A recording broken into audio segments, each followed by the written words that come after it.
Salut les gamers, bienvenue à Professeur Board Game, je m'appelle David. Aujourd'hui, on fait un épisode de mécanique de jeu 101. On va parler de la mécanique de jeu placement de tuiles. Dans cette mécanique, on va avoir des tuiles. Ça peut être des tuiles qui sont sur le plateau, des tuiles qui sont sur la table. Ça peut être des tuiles qu'on pige dans un sac aussi à notre tour de jeu. Qu'est-ce qu'on va faire avec les tuiles? Généralement, on a les jeux dont la mécanique de placement de tuiles va être la mécanique principale.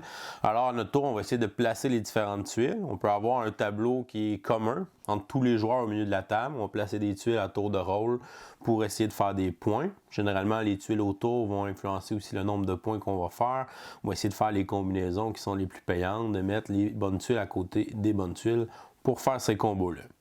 On peut avoir aussi un tableau personnel. Chacun des joueurs va placer des tuiles dans un tableau personnel. Ça peut être construire une ville, placer des tuiles de différentes façons pour essayer de faire des points dans son tableau personnalisé ou un tableau commun. C'est généralement ces deux avenues-là qu'on va prendre aussi dans les jeux de placement de tuiles.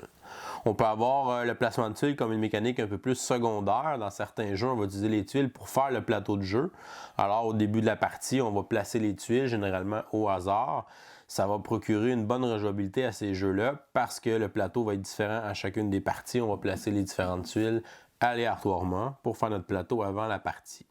On peut aussi faire le plateau pendant la partie dans certains jeux. On va placer une tuile dans une des phases de jeu, puis après ça, on va pouvoir faire notre tour. Alors, il y a beaucoup d'utilisations différentes des placements de tuiles dans les différents jeux. On va y aller avec quelques exemples. On ne peut pas parler de placement de tuiles sans parler du jeu Carcassonne, qui est quand même un vieux jeu où on se parle aujourd'hui. C'est un jeu qui date de l'année 2000 déjà. Alors, quand même quelques années derrière la cravate. C'est, je dirais, le père des jeux de placement de tuiles. Dans Carcassonne, vous allez piger à votre tour une tuile dans un sac au hasard et vous allez la placer sur le tableau commun au milieu de la table. Vous avez des tuiles qui représentent des pièces, des morceaux de château, des morceaux de route, des monastères. Vous allez essayer de placer ça pour faire une carte commune. Et en plaçant votre tuile, vous pouvez placer un jeton dessus, soit dans la ville, soit sur la route, sur le monastère ou dans le pré. Et quand vous allez compléter une route, compléter une ville, vous allez marquer des points si vous avez des jetons dans cette ville-là. Si vous avez le plus de jetons dans la ville, vous allez marquer des points. Le jeu Carcassonne. Ensuite, à côté, on a le jeu Dead Man Tells No Tales, qui est un jeu coopératif de pirates. Dans ce jeu, on essaie d'aller chercher des trésors qui sont dans un bateau qui est enflammé. Alors, on a un certain temps pour y arriver avant que le bateau s'enflamme complètement et ne coule avec les trésors. Le bateau, on doit l'explorer. Donc, à chaque début de tour, les joueurs vont piger un certain nombre de tuiles et vont placer les tuiles qui représentent le bateau, les différents chemins du bateau avec les différents trésors sont où, les gardes. On a des squelettes aussi qu'il faut affronter là, qui se promènent dans le bateau. Et on a plein de choses à gérer dans ce jeu. Alors, le plateau se construit à chacun des tours. On va placer les tuiles jusqu'à ce que tout le bateau soit complet. Et après ça, on va essayer d'aller chercher les différents trésors. Dead Man Tells No Tale.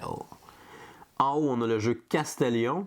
Dans ce jeu solo ou un jeu à deux, vous allez placer des tuiles qui représentent les différents types de soldats. Vous avez 4 couleurs de soldats. Et chacun des soldats vient dans 3 formes. Vous avez le rectangle, le cercle et le triangle. Vous devez à votre tour placer les tuiles dans votre château, qui est votre tableau à vous.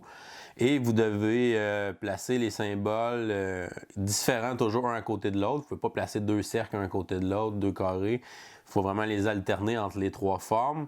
Et vous allez essayer de faire des différentes formations. Donc, vous allez essayer de placer, exemple, 3 soldats d'une couleur pour faire une rangée de 4 ou pour faire une colonne de 4 ou pour faire un petit carré 2 par 2, dépendant des objectifs que vous allez avoir dans votre partie. Vous devez réussir à faire ces objectifs-là avant d'obtenir un certain nombre de saboteurs. Sinon, vous allez perdre la partie. Ce jeu-là est vraiment difficile. J'ai jamais réussi à gagner une partie. Si vous avez déjà gagné à Castellion, laissez un commentaire en bas du vidéo. Finalement, ici, le jeu Patchwork. qui est un jeu de placement de tuiles, qui est un jeu qui se joue seulement à 2 joueurs. Dans ce jeu, vous allez placer des morceaux de tissu sur une couverture, essayer de faire la plus belle couverture qui remplit le plus de cases, qui va générer le plus de boutons. Les boutons sont les points de victoire, mais aussi l'argent que vous utilisez pendant la partie pour acheter vos différentes pièces de tissu. Les pièces ressemblent vraiment à des blocs de Tetris. Alors, toutes ces années à jouer à Tetris vous ont préparé à jouer à Patchwork. Si vous aimez ce genre-là, vous allez adorer ce jeu de placement de tuiles Patchwork. Finalement, à part ces 4 exemples-là, j'en ai un 5e qu'on pourrait utiliser pour initier quelqu'un au placement de tuiles, qui est un jeu vraiment simple, vraiment rapide, le jeu Turo. Dans Turo, vous allez placer des tuiles qui représentent des différents chemins dans votre tour. Vous allez avancer votre personnage sur le chemin que vous continuez. Le but est de rester sur le plateau le plus longtemps possible pour remporter la partie. Quand vous tombez en bas du plateau, vous êtes éliminé et quand il reste seulement un joueur, il est le vainqueur. Dans ce jeu, vous avez quelques tuiles en main. Vous allez choisir à votre tour quelle tuile vous allez jouer. Alors, vous avez un certain choix. Vous ne faites pas juste piger une tuile dans un sac. Vous avez le choix dans ce qui est dans votre main. Idéal pour initier même des jeunes enfants là, à cette mécanique de placement de tuiles, le jeu Turo.